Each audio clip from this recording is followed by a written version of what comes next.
जो जो तू कामना करता है मैं वही पदार्थ बन जाता हूं, वही व्यक्ति बन जाता हूं, वही वस्तु बन जाता हूं। इसलिए तुझे कह रहा हूं, कब तक तू कामना करता रहेगा मेरे को भूल करके?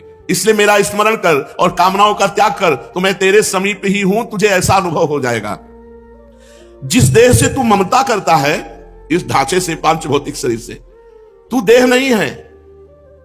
चाहे जो कोई कितना विद्वान हो, बुद्धिमान हो, कोई 50 वर्ष से शरीर में रह रहा है, कोई 40 वर्ष से रह रहा है, कोई 30 वर्ष से रह रहा है। पूछो तुम अपने को जानते हो? बड़े बुद्धिमान बनते हो, बड़े ज्ञानी बनते हो, अपने को जानते हो? तो कहेगा हाँ जानते हैं, मैं अमुक जगह जन्म लिया हूं, मैं नहीं, ये तो देह का परिचय दे रहे हो, ये तो ढांचे का परिचय दे रहे हो। जो 3.5 हाथ का ढांचा है तुम्हारे हाथ से, इसका तुम परिचय दे रहे हो। इसमें जो तुम रह रहे हो वो कौन हो? उत्तर नहीं है। तुम कौन हो? तो अपना नाम बता देगा, मेरा अमुक नाम। नहीं, ये देह का संबोधन है, मैं अमुक रूप रंग का हूं, ये देह का संबोधन है। तुम कौन हो? अब चुप हो जाएगा। बस यही बात जान ले तो परमात्मा प्राप्ति हो जाए। भगवान का चिदानंदमय स्वरूप तुम हो। अपने को भूल करके पुरुष शरीर में तो पुरुष मान लिया, स्त्री शरीर में तो स्त्री मान लिया। अरे ओ मेरी संतान, श्री भगवान कह रहे, इस जड़ देह की ममता से ही तेरा पतन हुआ है। इस शरीर से ममता हटा और मेरे में चित्त को जोड़, तो परिणाम में तू देखेगा कि तू मेरा ही स्वरूप है। सोई जाने जही देह जनाई, जानत तुम्हें हो जाई। अपने सच्चिदानंदमय आत्म स्वरूप का विस्मरण करके तू भोगों में, प्रपंच में, सब में फंस गया, और यही फंसाव अंतिम समय तेरा चिंतन बनेगा, और फिर अगला जन्म उसके परिणाम से हो जाएगा। इसलिए तू लौट, इस ममता और आसक्ति को मेरे चरणों में लगा दे, मेरे नाम का कीर्तन कर, मेरा नाम जप कर। नाम चिंतामणि कृष्ण चैतन्य रस विग्रह पूर्ण शुद्धो नित्य मुक्तो अभिन्नत्वान मनामिनो। नाम ही भगवान का चिंतामणि है। जो जितना नाम जप करता है, जो चाहेगा वो प्राप्त हो जाएगा, पर नाम पहले पाप का नाश करता है। यहां की जितनी चाहते हैं सब झूठी हैं, सच्ची मान लीजिए। एक कामना की पूर्ति होती है, 2 समस्याएं खड़ी हो जाती है, 2 की पूर्ति होती है, 4 समस्याएं। कब तक हम लगे रहेंगे इसमें? और इसके बाद मृत्यु आ जाती, भारी समस्या, सब छूट गया, फिर नई दुकान, नया मकान, नई विद्या, नया ज्ञान। कब तक भटकते रहेंगे? अनादिकाल से हमारा जन्म होता रहा, हर जन्म में मानते रहिए मेरा परिवार है, हर परिवार छूटता रहा। अब हम कम से कम मानव देह जो मिला है इसे आखिरी कर ले। भजन के द्वारा, भगवत चिंतन के द्वारा हम ये चाह करें कि एक बार तो श्री भगवान को देखे, एक बार तो भगवान का साक्षात्कार करें। पर जीव ऐसा भूला हुआ है कि चाह ही नहीं है कि भगवान से मिले। तो भगवान का नाम चिंतामणि है। यदि आप लौकिक पदार्थ भी चाहते हो तो वो पुण्य के बल से प्राप्त होते हैं। तो सबसे बड़ा पुण्य है भगवान का नाम। खूब भगवान का नाम जप करो। नाम चैतन्य रस विग्रह, भगवान का चिदानंद स्वरूप नाम है कृष्ण। ये कृष्ण चिदानंद में जप कर देखो, बड़ा ज्ञान समाया हुआ है। जो राम राम नहीं कर पाते थे, मरा मरा मरा उल्टा जपे, वो ब्रह्म ज्ञानी हो गए। वो भगवान के पावन चरित्र को रचा वाल्मीकि रामायण में। अगर हम सीधे राम राम जप रहे हैं, राधा राधा जप रहे हैं, तो हमें कौन सा ज्ञान नहीं प्राप्त हो जाएगा? चैतन्य रस विग्रह पूर्ण शुद्ध नित्य मुक्तो अभिन्न स्वान नाम नामिनो। नामी और नाम अभेद है, भगवान और भगवान का नाम अभेद है। अगर हम नाम जप कर रहे हैं तो मानो भगवान कृष्ण ही कृष्ण नाम के रूप से हमारी जिह्वा में, मानो राधा किशोरी ही राधा नाम से हमारी जिह्वा में विराजमान है। अये शरीरधारी, तू केवल नाम ले, किसी रोग में इतनी बड़ी सामर्थ्य नहीं कि तुझे परास्त कर सके। सच्ची कहता हूं, अगर भगवान नाम का आश्रय ना हो तो दुर्गति हो जाए। ये नाम की महिमा से तुम्हें कह रहे हैं, कोई भी बड़े से बड़ा रोग उसे परास्त नहीं कर सकता जो भगवान का नाम जप कर रहा है, जो भगवान की भक्ति से युक्त है, जो भगवान के आश्रय से। और शोक, चाहे सब कुछ नष्ट हो जाए तो भी भगवान का नाम जप करने वाले के हृदय में शोक नहीं होता। दुख ज्वाला, हमने देखा कि जब हमें अधिक पीड़ा होती तो किशोरी जो हमें अधिक सुख देती है, इतना आनंद अंदर से दे देती है कि बाहर शरीर का दुख हमें पीड़ा नहीं पहुंचा पाता। यदि आप दुख से बचना चाहते हो तो भगवान नाम का निरंतर रटन करो, नहीं तो यह संसार ऐसा है, इतनी ओवर थिंकिंग बढ़ती चली जाएगी कि आपको डिप्रेशन में पहुंचा देगी।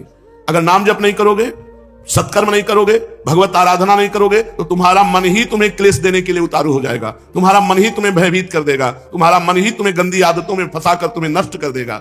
इसलिए भगवान नाम, चाहे वो जो नाम प्रिय हो या गुरुदेव के द्वारा मिला हो, उसे खूब जपिए। जो गतिविहीन है, जो भोगी है, जो रोगी है, जो परद्रोही है, जिसमें न ज्ञान है, न वैराग्य है, न भक्ति है, जो धर्माचार शून्य है, यदि वो भी केवल नाम जप करने लगे, कुछ नहीं है अध्यात्म का, शरीर भी पीड़ा युक्त है, मन भी पीड़ा युक्त है, और अगर नाम जप करना शुरू कर दे तो समस्त पीड़ाओं से मुक्त हो जाएगा। देख लो जप करके, कोई भी रोग, शोक, पाप, ताप, साप उसको व्यापता नहीं है। जो भगवान के नाम में रत रहता है। बस नाम जपना कठिन है, मन नहीं लगता नाम जपने में, इसमें रुचि नहीं होती। अगर हो जाए तो लोक परलोक के सारे सुख तुम्हारे चरणों में रहेंगे और जीवन परमानंद में हो जाएगा। मृत्यु का भय खत्म हो जाता है। भगवान के भक्त की मृत्यु कैसे होती है? जैसे विशाल गजराज हाथी के गले से फूलों की माला टूट जाए, उसे पता भी न चले, ऐसे भगवान के भक्त की मृत्यु होती। नहीं तो जन्मत मरत दुसा दुख होई, बड़ा भयानक दुख होता है मृत्यु के समय। और मृत्यु आने के पहले न जाने कितने दुख पीड़ा पहुंचाते हैं। इसलिए सबसे प्रार्थना है, जितना बन सके अधिक से अधिक भगवान का मंगलमय नाम जप करो। अरे वो प्रीतम, मेरा नाम बड़ा मीठा है, बस तुम निरंतर लो। नाम मीठा है, हमें मीठा नहीं लगता। तो जैसे पित्त बढ़ जाए तो मिश्री मीठी होती है, पर मुंह में डालो तो कड़वी लगेगी, क्योंकि पित्त बढ़ रहा है।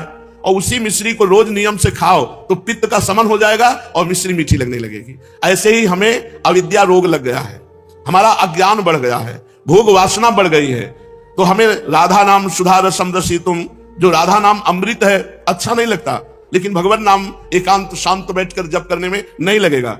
अगर आप जपने लगो तो अविद्या का नाश हो जाएगा। जैसे मिश्री नियम से पाओ तो पित्त का समन होकर मीठी लगने लगेगी, ऐसे ही भगवान नाम मीठा लगने लगेगा। जिसको भगवान नाम मीठा लगने लगा, मानो भवरोग नष्ट हो चुका है। अब प्रेम उसके हृदय में जागृत होगा और वो सतरति सतरति सालोकाम तार्यति, वो स्वयं तर जाएगा, स्वयं तर जाएगा, लोगों को तार देगा। भगवान का भजन करने वाले में अपार सामर्थ्य होती है। तुकाराम जी महाराज इसी शरीर से विमान आया, भगवान के विमान में बैठकर भगवत धाम को गए। ये नाम का प्रताप। वो इतने नाम प्रेमी थे, हर समय नाम जप करते थे, विठ्ठल विठ्ठल विठ्ठल। महाराष्ट्र में भगवान विठ्ठल रूप से विराजमान है। वो जहां चरण रख देते वहां की भूमि बोलती विठ्ठल विठ्ठल विठ्ठल। ऐसा उनका निरंतर नाम जप का प्रभाव था और बड़े चमत्कार नाम जप से। वीर शिवाजी महाराज दर्शन करने के लिए तुकाराम जी के पास गए। तो संत दर्शन की एक मर्यादा है कि आप अपने वैभव को ना दिखाएं, वहां दैन्य भाव से जाएं। तो राजा होते हुए भी शिवाजी न सिर पर पाग, न चरणों में पादुका, हाथ जोड़कर सादी पोशाक पहनकर, और 2 अंगरक्षक वो भी गेट में छोड़ दिए, अकेले जाकर तुकाराम जी के चरणों में प्रणाम किया। तुकाराम जी के शो विठ्ठल विठ्ठल विठ्ठल, माधव विठ्ठल विठ्ठल विठ्ठल, वो कीर्तन में मगन थे। इतने में मुगल सैनिकों को पता चला कि शिवाजी बिना सैनिकों के तुकाराम जी के पास गए हैं। उन्होंने सोचा बहुत अच्छा अवसर इनको बंदी बना लेने का। गुप्तचर लगे हुए थे, तुरंत सूचना मिली तो जो अंगरक्षक गेट में खड़े थे वो अंदर गए और कान में लगकर शिवाजी से कहा कि मुगलों को पता चल गया है कि आप यहां आ गए हैं, तुरंत यहां से हट जाइए, नहीं तो आपको बंदी बना लेंगे। शिवाजी ने कहा बाहर जाओ। तुकाराम जी की तरफ देखा, उनका विठ्ठल विठ्ठल विठ्ठल, बैठे रहो, और वो भगवान नाम कीर्तन कर रहे। देखो नाम कीर्तन का अमोघ प्रभाव। मुगल सेना आई पूरी, अंगरक्षक तो गुप्त रूप से हो गए। वो मंदिर में गए, केवल तुकाराम जी ही दिखाई दिए, वहां शिवाजी दिखाई ही नहीं दिए। मुगलों की आंखों में शिवाजी दिखाई नहीं दिए, सामने बैठे रहे, हिले नहीं, निर्भय होकर के। पूरे मंदिर में ढूंढा, जब नहीं मिले तो उनका गलत सूचना मिली और वो वापस चले गए। और वो ऐसे ही कीर्तन में बैठे रहे। तुकाराम जी कीर्तन कर रहे, सामने शिवाजी, लेकिन कोई मुगल शिवाजी को नहीं देख पा रहे, मुगल सैनिक। ये भगवान नाम का अद्भुत चमत्कार। जो भगवान नाम का जप करते हैं उनमें अपार सामर्थ्य होती है। एक बार कबीरदास जी को जो मुगल सम्राट था उसने बंदी बना लिया। उनकी मां को कुछ विद्वान जनों ने, कि तुम्हारा लड़का देखो राम राम कहता है, उचित होगा कि वो अपने धर्म का नाम उच्चारण करे, इसलिए तुम बादशाह से यदि कह दो तो वो तुम्हारे धर्म की बात मानेगा।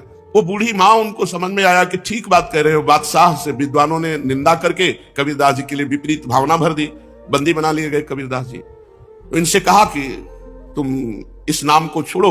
उन्होंने कहा नहीं, जो लगन लग गई अब वो छूटने वाली नहीं। तो उनका ऐसे हाथी से रौंदा दो। तो कबीरदास जी के दोनों हाथ ऐसे जमीन पे रखकर बांध दिए गए, खूंटे में ऐसे ऐसे गाड़कर रस्सी से ऐसे बांध के, और सामने से मत वाला हाथी दौड़ाया गया। तो हाथी जो ही आता तो बस जब 4 कदम दूर रह जाता तो बड़ी जोर से चिघार कर वापस लौट जाता।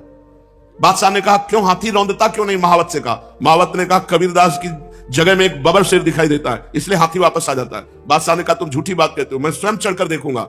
और जब हाथी पर सवार हुए और जे ही उनको रौंदने के लिए आगे बढ़ाया तो देखा बबर शेर, तो वापस आती भगवान नरसिंह स्वयं वहां प्रकट हो गए अपने नाम जापक की रक्षा के लिए।